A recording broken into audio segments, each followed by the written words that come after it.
My name is George Wallace. I'm the writer in residence at the Walt Whitman Birthplace, and I'm a resident of Huntington, lifelong resident of Long Island. I was the first Suffolk County Poet Laureate in 2003, and I've been very involved in helping to grow the Long Island community of poets since I returned to Long Island in 1988.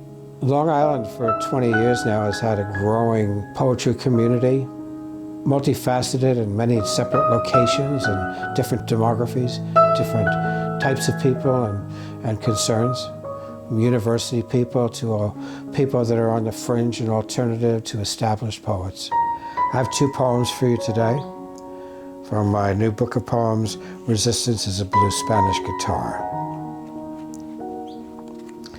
The first poem is dedicated and in honor and memory of a physician from Virginia who came up to help during the COVID crisis at the beginning of March of 2020 and died in her own hand, Lorna Breen. I wish I could play Foray's Elegy like Lorna Breen.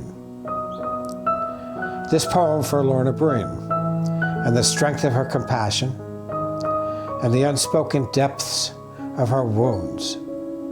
Dr. Lorna Breen, age 49, Chief of Emergency Medicine at New York Presbyterian Allen, who loved playing cello and snowboarding and posted pictures of snowboarding on Facebook, who was at the center of it all.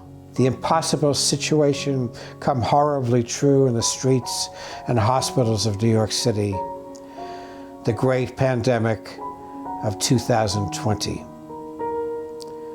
2,000 inpatients piled up in every bed behind every hospital door in New York City. Ambulances idling 3 bodies deep in the parking lot. DOA and nobody else to deal with it but those who took an oath to do so. And the rest of us in town ordered to avoid all contact with death. This poem for Lorna Breen, at the limits of her endurance, when the virus first took her, sick with it, and then she recovered just enough to go back to work. And she tried to do her job, said her father, and it killed her, said her father, also a doctor back in Charlottesville, Virginia. And for every doctor, every nurse and emergency worker in New York City and the world all fighting day and night at the center of the storm. And yes, how to even say the words, avoid it like the plague. How stupid, how can I ever say that cliche again? But most of all, for Lorna Breen, 49, who loved to play cello and save other people's lives. Lorna Breen, who took her own life after saving many others, who did herself and her family proud, who stood side by side with her colleagues, no place to hide from the terrible witness, offering all the strength in her all too human body, in aid and comfort to the dead and the dying, until there was just no more to give for Lorna Breen. My second poem is a love poem. Love in the Eyes of a Galloping Horse. Night was black, and she was in love. She who did not know what love is, or with who. She who covered her bed in flowers and went with it. She'd seen this thing done in a movie. She just wanted something beautiful to fill her head with, to make her eternal, to make her as good as love is good. Because sometimes when she closed her eyes, someone came to her and told her things she didn't want to hear. No, she didn't want to hear. She wanted love. She wanted love. She deserved a love.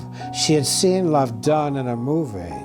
She had heard love done in a song. She liked that. Why, Even her mother had once sung her a song about love.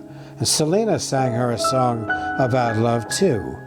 And she believed in Selena. And she believed in her mother. And I don't care if Selena is dead.